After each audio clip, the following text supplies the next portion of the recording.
Қайырлы күн достар. Бүгін 8 шілде 2026 жыл. Назарларыңызға жайынның бөлшектері тұздан шығару сәтімен бірге сіздермен бөлісеміз. Міне мынау жайынның осындай ірі 30 келді, 28 келі шығатын жайынның бөлшектері. Соны осылайынан тұздан шығарып, мынау өзінің соғы осыдан шығарып, мынандай таза суға шығарамыз. Осылай қайта-қайта істеу әдісімен тұзын шайып жібереміз. Бұл жерде міне бұл балықтардың жатқанына 20 күн болды осы тұзда.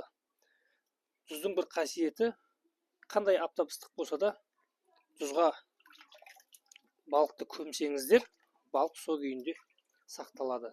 Енді бұл балықты осы күйінде тұзын шайып кептірсең қақталған балық болып шығады. Әрі қарай ыстасаң ысталған балық болып шығады.